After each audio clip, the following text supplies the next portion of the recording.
This is Miss Jessa Anargawanan, your instructor.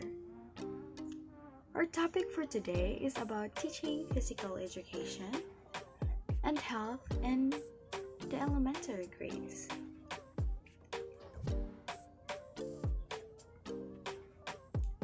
So the course description. This course deals with the educational foundations of physical education as these apply to teaching and learning in the elementary grades.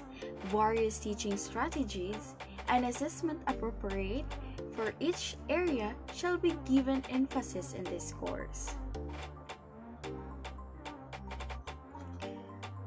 The course learning outcomes.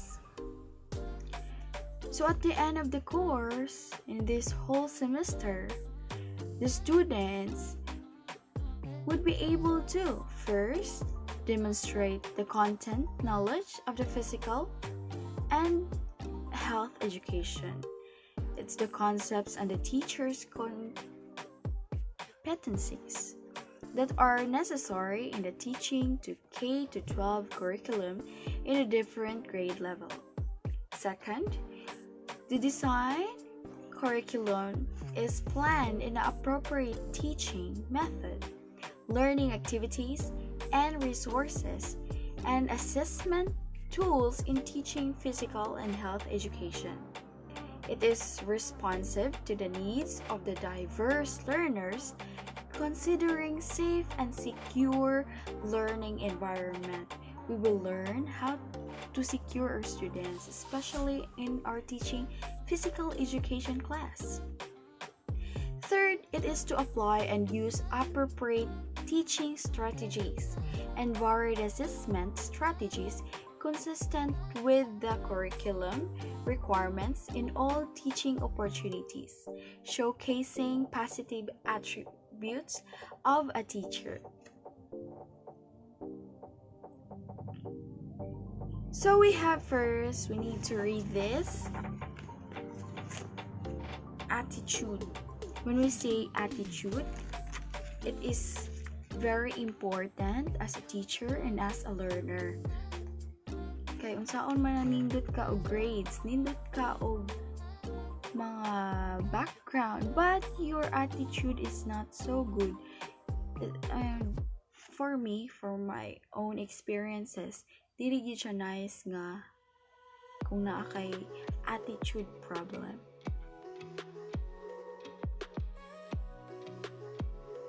So the longer I live, the more I realize the impact of attitude in life.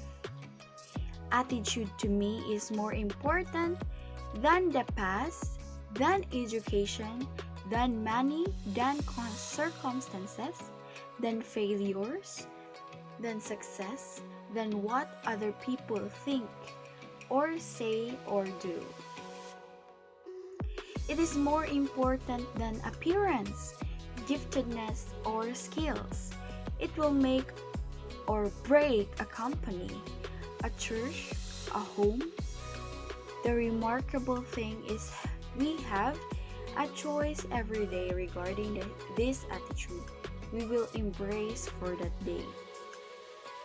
We cannot change our past. We cannot change the fact that people will act in a certain way. We cannot change the inevitable.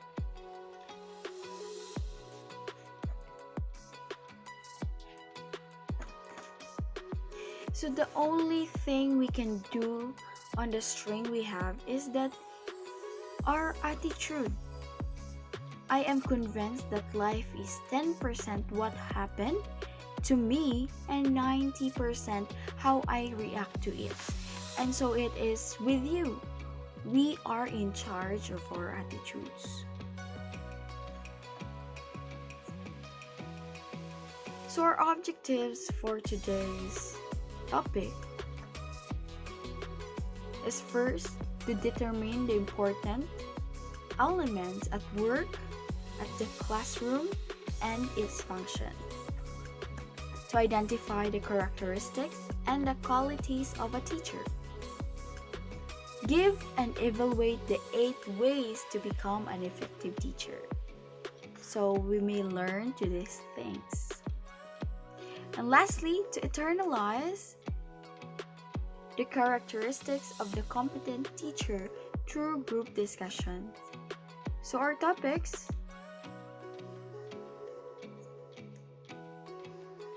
the 3 elements at work in the classroom, the teacher duties and responsibilities. We need to take note our duties and responsibilities as a teacher. The meaning of the teacher, teaching as an art, teaching and instruction, teacher's personality, specific characteristics of the competent teacher. We need to love our work. It says here, if you don't like your work, you'll need there 3 times the energy to force yourself to work and to resist the work. To resist the force and finally to work. If you like your work, then you work no more. For work, when you like it, is work no longer, but sheer enjoyment. If you love your work, your desire to do it will be like a wind to propel your ship with much less fuel. If you enjoy your work, you'll work and work without counting the hours, and you'll reap the enjoyment or enjoy more earnings as well.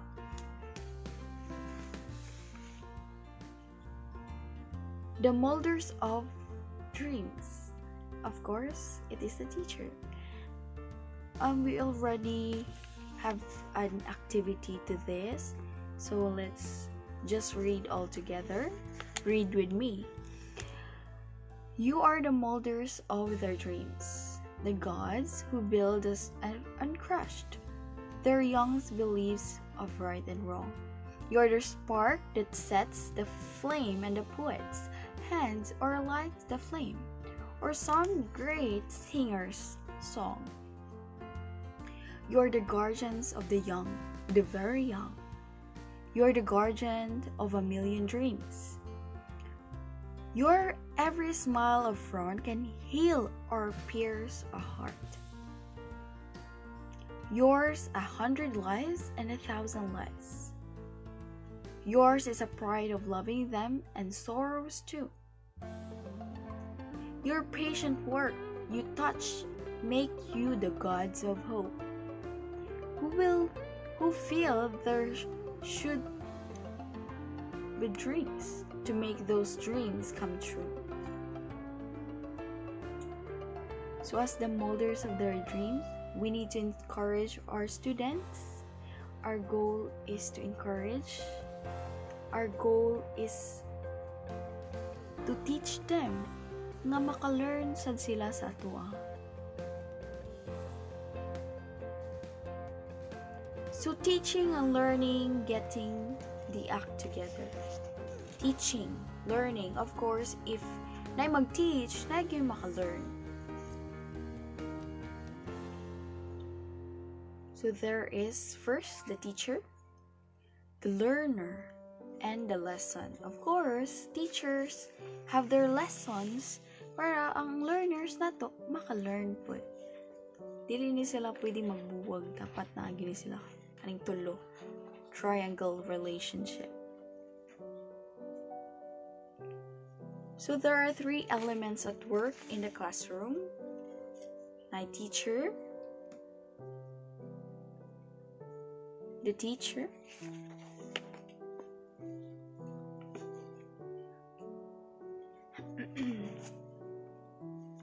the learner, and the lesson. So hindi na sila magkakuan. So the teacher. The teacher makes a difference in augmenting students' achievement. Thus, he should be knowledgeable, skillful, creative, cooperative, and innovative to make the learning meaningful. So muna giingon nga we need to be flexible enough. Dili lang kay flexible, we need to be knowledgeable. skillful kay ana pa sila tanan nahibawan sa maestra. Labi na you mga BE Ed teacher soon. Inyo tanan nga mga subject. So skillful, knowledgeable, bisag asa mo ibutang na gyud mo gawas gyud yung pagka-creative, cooperative, tanang talents inyo nang ma-discover. The meaning of teaching. So we have the meaning of teaching. For John Dewey, ana siya,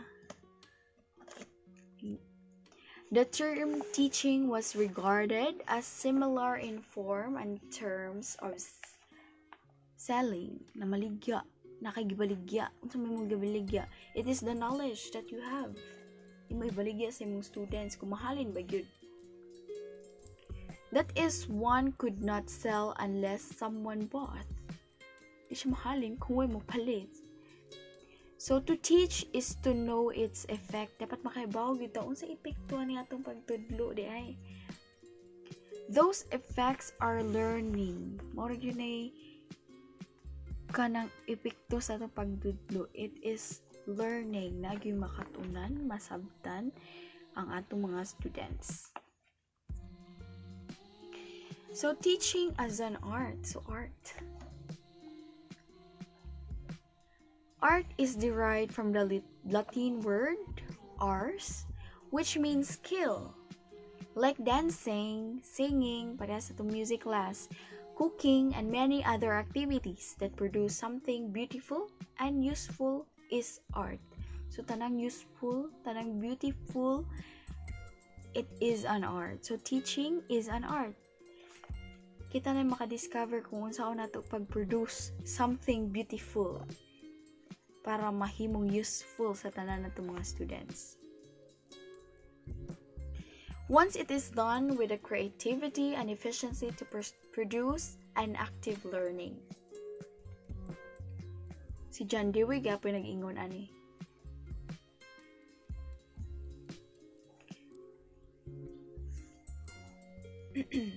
So employs the teaching to be creative and innovative in the use of strategies and techniques for success in teaching. That is why we have strategies, methods, or techniques kung unsaon nato pag-deliver ang atong mga lessons.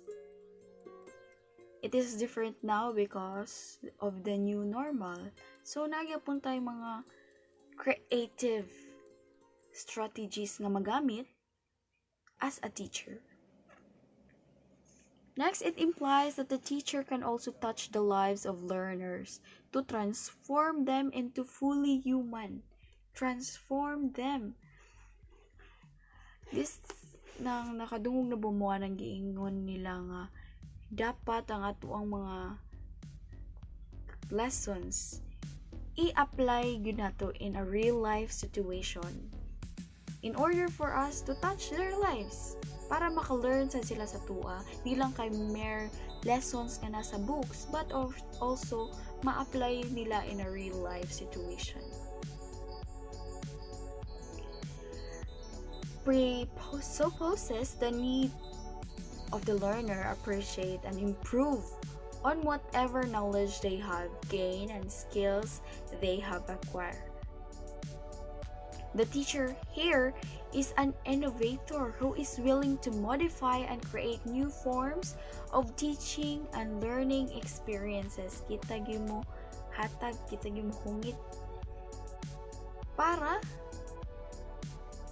naa sila yung bag-ong ma-discover, pinagi po sa tuwa. Kita mga facilitator of learning and teachers. So, teaching and instruction. What is teaching and instruction? So, instruction was concerned with the forms of training. To teach is the softer than to instruct. Ang kaning atong instruction, unang dapat na kita instruction kay na training man nila para masabot sila kung unsay dapat mong buhaton. Instruction is a term more suited to a manual than is the term teaches. For example, individualized instruction is provided to learners after first having measured a learner's entry skills. So depende gyud sa ilang skills ang atong i-instruct para nila kung unsa gina bagay para sa ilang level. So we have the teacher's personality. So unsa man ni?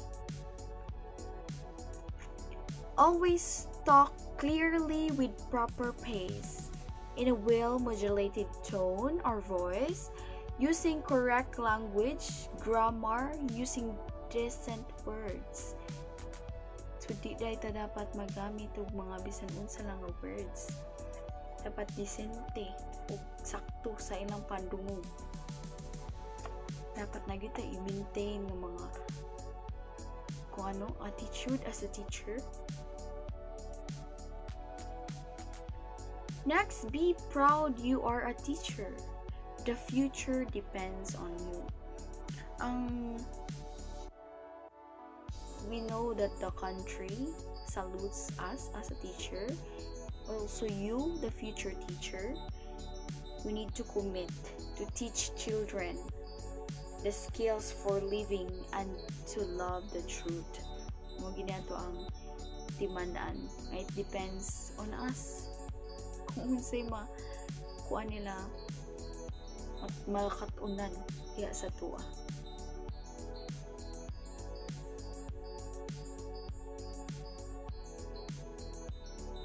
Be a model of standard behavior. We cannot give what we do not have. Muna giingon nila nga as a model, teacher is a model. Kita pa tan-awon sa mga bata. Kasagaran kay dili maminaw kaniadto. Ano mo man giingon ni teacher, bisan sayop mugi istorya sa mga bata. That is why I truly agree nga dapat kita teachers, we need to be a model, a standard of behavior. Kay di man ta kahatag, we cannot give what we do not have. So kung kita dili pud ta mayo behavior, it's maratag hypocrite nga mustorya ta sa itong mga estudyante nga dapat punctual ta, dapat magsayo ta, pero ang teacher kay late nga dayon kay dili na sila matuwa na kita raga po madaot sa tubangan sa itong mga students. We need to develop pleasing, respectable, authoritative, and approachable and not threatening personality. Dili dahil ta dapat kahadlukan sa itong mga estudyante. Approachable.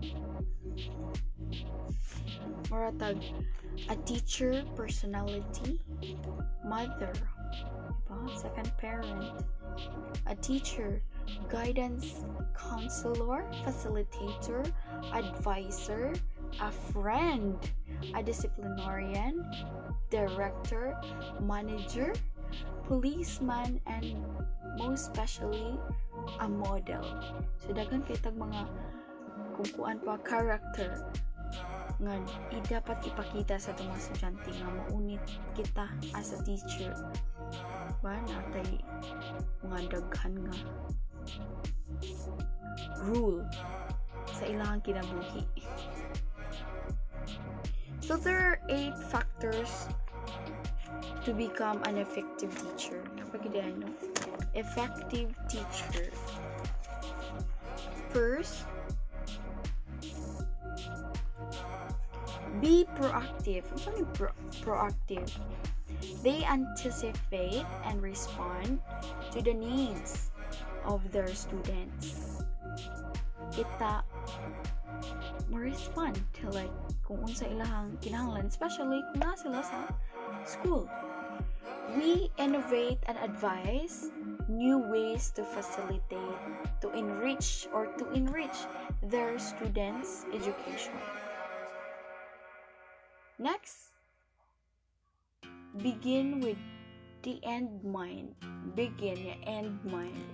Success is to attain by designing rather than by the default.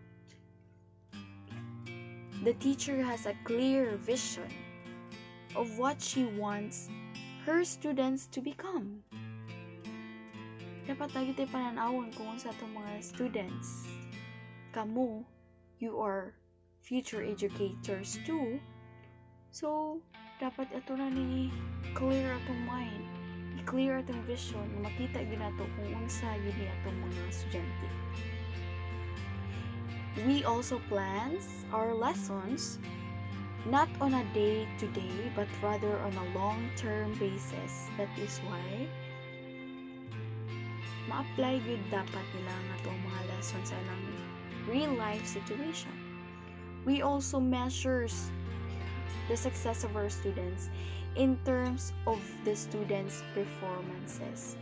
Namun slow learner, namun fast learner, depende sa atong pag-look. Diba? So, na ito pag-approach kani nga itong mga students. Put things first. There is a time of everything. The highly effective teacher avoids wasting time. So, kung unsa yun atong priority, ang priority na to, especially now, student-centered, our priority is our students. We plans and prepares and always looks for the most effective way to make our students learn.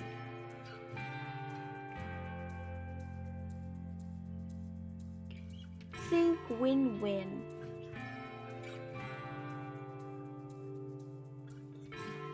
A highly effective teacher does not allow herself or ourselves to be put down by office politics. Instead, we works with people around her. So, wala ta dili ta mga politician nga mailang ta kung natay kinahanglan ito mga politician, but a teacher. Wala ta naghimo og nagbuhat, nagwork, nagdo sa atong job in order to malipay ang raang na nakakita pero guwa na nagtanaw si mo wala na kay buhaton. Dapat kay buhaton pero me.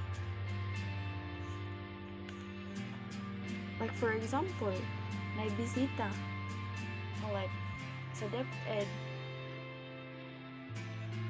they discuss, but kung wala DepEd, dili kasi kay wala lang, chill, diba? So we need to seek from the colleagues who may be expert in certain methods of teaching. So kung naada tayo di mahibawan, we need to ask. Because no man is an island. We need to ask help from our colleagues, especially katong nang nauna sa to. Mas nakahibaw, mas knowledgeable sa pag-teach, di ba? She does not hesitate to help her. Kung napoy mo ask og help ikan sa to, we need also to help them. It is vice versa. When she can and she asked to do. As a result, the highly effective teacher and her colleagues grow together in their profession. So, di lang ikaw ang nagtubo sa imong profession. Kay as a teacher, we are forever a learner. So, kung muasta sa atuang colleagues or siya muasta atoa, we are helping each other to grow in our profession. Di lang ta kayo mag-study lang ta kung unsa ta karon.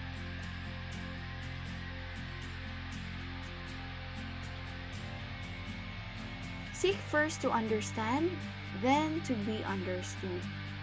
We also need to know, as a teacher, we need to know the strength and the weaknesses of our students, and also our strength and our weaknesses. We need to find ways to capitalize and further reinforce their strength, and she find ways to correct her students' weaknesses. So kung makaibaw na ta kung unsa ilang strength, makaibaw na ta kung unsa ilang weaknesses, kibaw na ta mo approach kaning mga students na to kung asa sila nga nag-lack o asa sila mas strong, di ba? We make use of textbook supplementary reading materials that have been developed with an understanding of students' needs. Kung unsay kinahanglan sa mga student, she's able to adjust her teaching style to her students so that the lessons are better understood and absorbed by students. So kung makita na to, kung natay slow learner nga man students, we need to adjust our lessons. Hindi sa nato ilargo nga kana nga level dayon. Synergize. She capitalizes on her students' lengthy skills and indigenous materials to make her lessons more understandable and interesting, especially the general education, the elementary, ang maghandulog elementary. Kay, the students karon ang ilahang mag-focus sila o kadiyot, ikataw-taw na kay ma-distract na silang dali. So kita kung kinahanglan no na nga to ang kanang lessons, they need to be more interesting kay silang pananaw. She doesn't kanang kinahanglan ipakita ginato kung ang atong mga creativity, but encourages it to enhance the lessons para ma-enhance atong mga lessons. She listen, kita kinahanglan ta maminaw sa labi na sa mga feedbacks sa mga judge, critics, kung sakto pud sila, diba? And uses this to improve yourself. Dili kahimo na tong kanang iya kung di tamas-tamasan, but kinahanglan gamito na to as a driving force para improve atong self. Kung kuan gani, kung gi-judge ka nila nga wa pa sila kay bawo kung unsa ka, then you need to prove na wrong sila. But kung sakto kay sila, but gamita po to nga mahimo kang kuan, mag-grow ka as a person, as a teacher, as a professional. Sharpen the saw. She diligently reviews the teacher's manual, kung naman manual or guides, that comes with the textbooks and supplementary magazines. She also actively participates in various seminars and special courses provided to their development. So sa ako panggingon, dili ta kay hunong lang i-graduate na to mo na to. We need to join seminars, trainings, para padayon gihapon ang ato ang growth. Kung mahimo pa kayo, masterals, mag-doctoral, kung pila pa unsa pa ang inyong kuan, basta lang dili ma-stop ang imuhang pag-participate sa mga sa seminars nga naghinahanglan pud ka sa growth, diba? Dapat naagitay na. Do not compromise on the quality of the textbook and supplementary reading materials for students. Ang giingon pa nila, the art of becoming a highly effective teacher is a partly result of kind of textbook reading and materials your students use. Dili lang tayo di sad mag-limit sa ato arang textbook. Kinahanglan natin daghang references, diba? Next, we have the specific characteristics of the competent teacher. Kung ganina, giskutan na to is effective teacher. Then we have the characteristic of the competent teacher.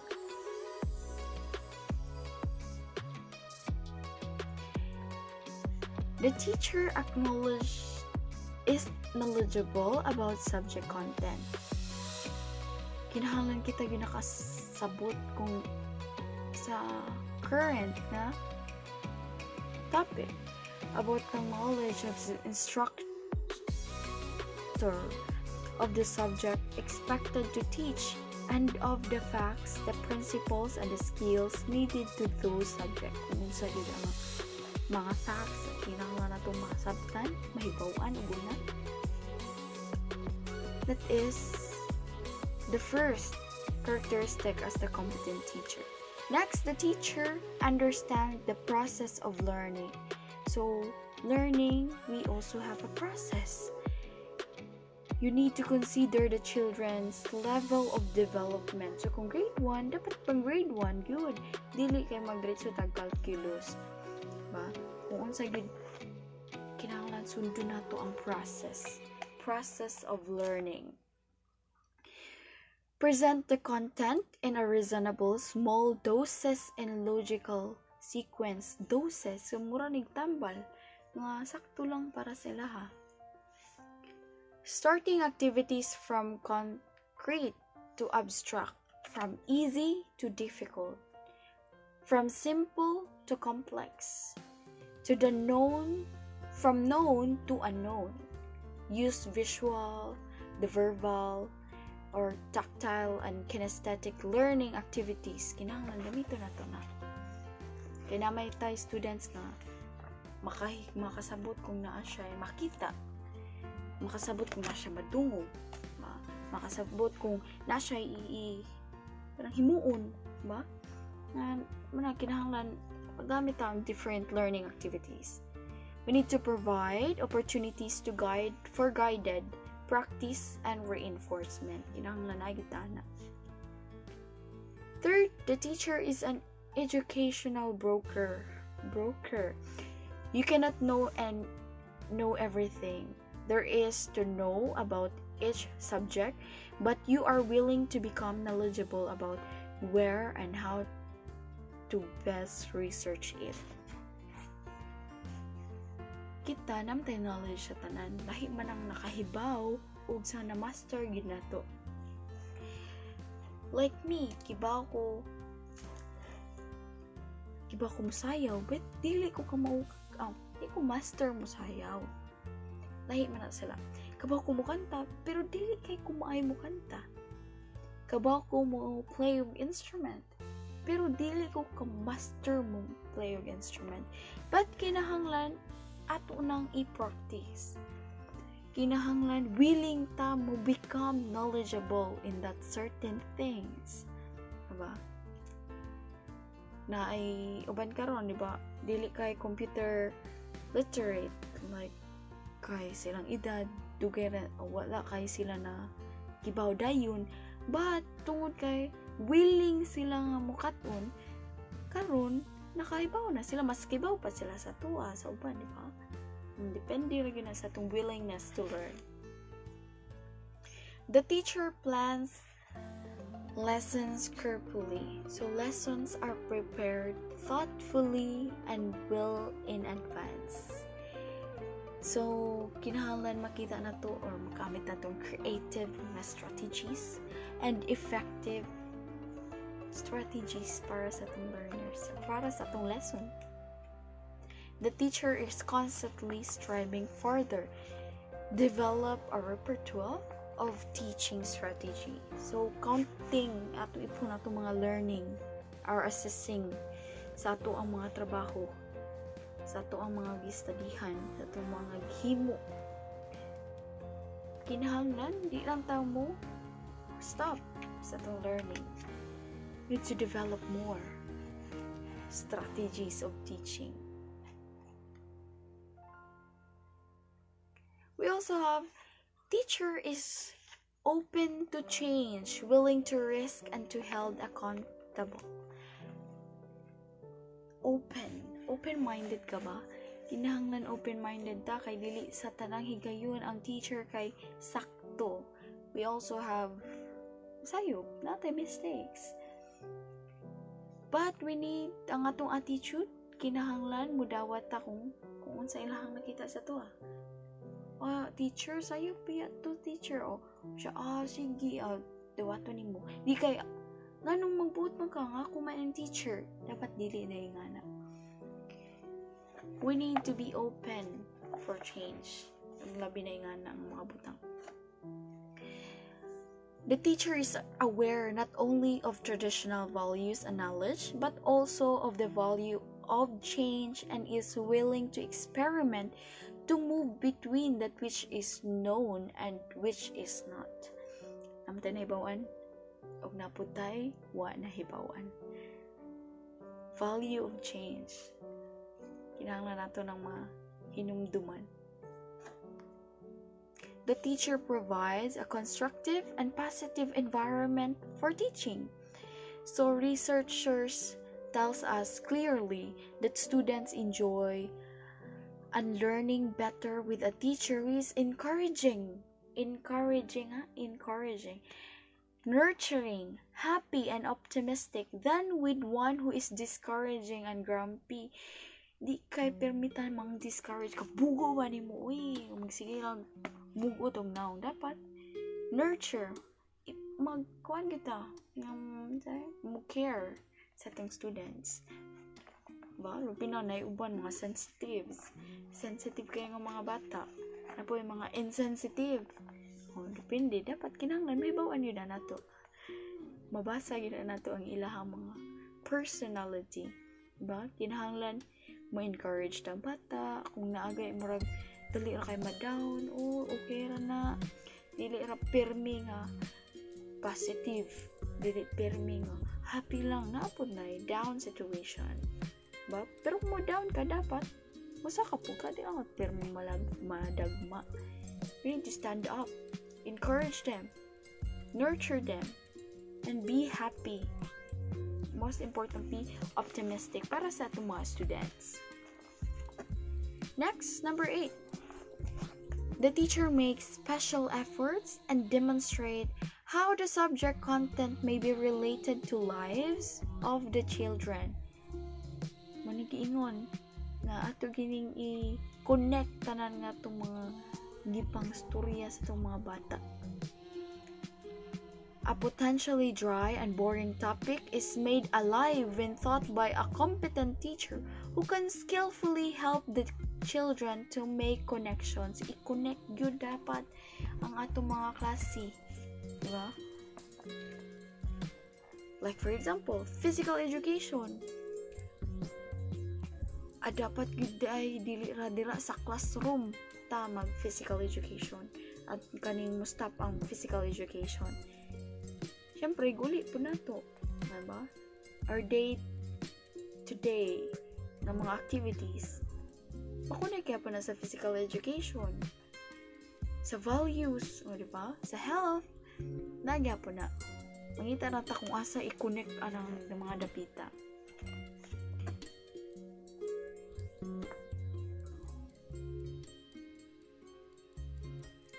So the teacher is skillful and fairly in assessment of student learning. Ikaw kita mo assess. The teacher knows how to design and use assessment techniques. Ito mga pangutana. Kita makaibaw ta kung sa objective, impartial, and fair giving of grades. Ang giving of grades, ikay kaila mo, dako siya grades. Fair and square as a teacher. The teacher uses effective modeling behaviors. So, sa akong giingon, teacher is a role model. So, our behavior must be consistent of what she is teaching. For example, lisod kay ning magtudlo tag physical education ug health. Kay kasagaran sa physical education, kinahanglan ta mag-exercise, kinahanglan ta proper diet. Ya si teacher kay wala, tambo kaayo, dili, di ba more conflict nang wala na connect sa imong pag-teach. Diba? Dili na mo to mga estudyante. Na koy one time ni anak nang kay nag-teach kong health ni anak ko nga dapat di ta mo kaon ng junk foods ha. One time nakita na ko ng student ning agi. Nagkaon kong junk foods. gitaguan ako blur ko akong junk foods kay what if makitaan ko niya bagong pa kami nagtudlo ka to nga dapat dili magkaog junk foods niya si teacher nagkaog junk foods how come so di tuhuan sa mga estudyante so dapat modeling behaviors kung silang nakita mo bigyan din lang insundon may kana sila masunod teachers so kung health food dapat dili ta mag-smoke, dili ta mo drink og mga alcoholic beverages, but nag-smoke si teacher, o diba? Pwede na, basta di lang magpakita og estudyante. Huwag sila kabaw. Manang, kinahanglan ating i-preserve ang atong mga self. So, as well, naiingon nga mga ibang tao, they said that we teach more by what we are than by what we teach. Ang ilang nakita mo ilang sunon dili kay ang atong gipang storya kung sa ilang nakita nato mo tong mas dali sila makato nato tinawar ko ng sa Facebook kung sa makita sa mga bata ang moto na trending putog kadiyot nato mga bata sa gawas na more nagtagay-tagay sila dili sila tagay may suda ng magbutilya pero ang ilahang gi-portray is nagtagay sila kung sa man nakita so mo lang sunon same sense sa mga students labi na sa una katong normal para ba 5 days ang mga students 8 to 10 hours na sila sa eskwelahan niya ilang parents di kayo nila makitan so ang teacher pero mao ito lang sundon kung saan nakita sa teachers. Some says that children have more needs of models than a critics. Modeling department. Pa sila naghinanglan og mga sige og pamadlong. They need model kay mao lang sundon. Makuyaw kay mga bata. Sa kung saan mo badlong di na masunod. Kay kung unsa lang nakita sa imo mo gyud ang ilang sundon.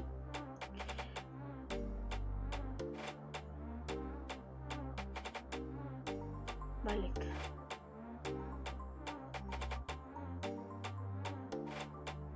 So the teacher is an effective communicator. She can put her or his thought across in her clear language. Effective communicator dili kay mga sayop-sayop nga mga kanang news, fake news. Dapat atong gamiton kay mga positive gestures, positive nga mga expression, clear language nga ilang masabtan ug maayo pud sa ilang pandungog. Dili kayo mga bastos, mga bad, mga negative, positive jud tanan. So teachers is skillful in working with all stakeholders of children's education and nurtures friendly and ethical relationships. Again, itong mga stakeholders. We have so as a skillful teacher, makarelate kita with parents, sa mga guardians sa mga students, colleagues, administrators, and staff. Kaya mo muli kasagaran stakeholders sa school. And can make them function cooperatively to serve one purpose, the education of the children. Para gyud sa education sa atong mga estudyante. Natay one goal para sa atong students. Di kay tag-sa tang goal. Tanan. As a teacher, our goal is for the students nga maka-learn gid sila. The teacher is quick to recognize the students who may in need and special attention. The competent teacher is alert to spot early signals of children who need counseling or potential at risk, like dropping out, like mga problema sa malang balay. Muna yung kailangan na ito nga mabantayan. At tungod sa kadaghan, like sa itong mga students, lisod kayo. Nya, like karon sa ato ang new normal nga klase, mga virtual, dili nato permi silang bantayan. Kaya di man sila permi mag-online, kita po. Mulang kung kinahanglan, makahibaw kita, makarecognize kita, kung mabalik kita kanang normal nga klase, no? We need to makahibawan kita, one glance pa lang maka-recognize nato sa students nato kung unsa ilang panginahanglan. Pero di lang po na mga kwarta kasi teacher, wala po kwarta. Kung mga advice, okay na. Matay na si teacher na. So the teacher demonstrate continuing interest in professional responsibilities and opportunities. So as a competent teacher, it is an active participant in every committee meeting. Nakatay, attend ginta, mga teacher, school event, faculty meeting, program, dapat present ginta mga teacher, dapat di ta pa absent. We need to assume an active interest in a total school life. So, we need to commit ourselves in the school. Kung asa ta. Bisang asa pa gani nga mga trabaho, we need to commit ourselves. We need to love our work. Kay, aron di na ito mag-lisod o adjust sa atong selves. Lastly, the teacher is an active member of professional organization. As a teacher, we need to learn among learners. So, di lang di ay ang learners mo yung maka-learn sa teachers, but also the teachers can learn from the learners. So, according to John, he says that who dares to teach must never cease to learn. So, kung kinsa tumutudlo, kinahanglan continuous po ang iyahang pag-learn, pagkat-on. Di lang mo stop ang atong pagkat-on. So, we have a vision of excellence through a discipline and classroom management. Sa giingon pa nila, we need to view everything. Kinahanglan natay discipline sa classroom management. Dapat nata ni mga butanga. As a teacher, it is always our desire to produce excellent students. Pwede po permi nga excellent lang atong students, diba? Napoy tayo mga sakto lang. But, kung sakto lang gani sila, di lang kay dirarataman. Dapat ato yun dadon sila nga mahimo silang excellent students. The quest for excellence is always in the heart of every teacher. Nakadepende gyud sa teacher kung unsaon nila pagtudlo, kay kung way makatunan ng students, meaning na way gihimo ang teacher. More important than all, equip is the teacher, who is the best visual aid and facilitator of learning. Nagtuog po ko sa una nga, kung nindot kay ka visual aid, nindot ka grado. na point. Pero, kung you as a teacher is not that effective, not that equipped, ang bisan pag nindot kay ng imong visual aid, huwag yapon ay kuan gamit kung wa kakibaw kung saan paggamit ato. So, kinahanglan ikaw first, equip pud ka daan. Una ka mahimong best nga facilitator of learning. So, basahon na itong balik, B. More important, ready, go. More important than all, equipment is the teacher, who is the best visual aid and facilitator of learning. However, the teacher can be an effective facilitator of learning only when there is a disciplinary and proper classroom management in teaching, learning. So, dapat na dito proper classroom management. Kung nagkiat imong mga estudyante, kung saan imong pag-approach. Kung di mong mag-participate ang imong mga estudyante, unsaon pud nimo pagka encourage nila, di ba? Dapat na yun tayo mga proper classroom management for teaching, in teaching learning. So, that's all for today. Thank you. Goodbye.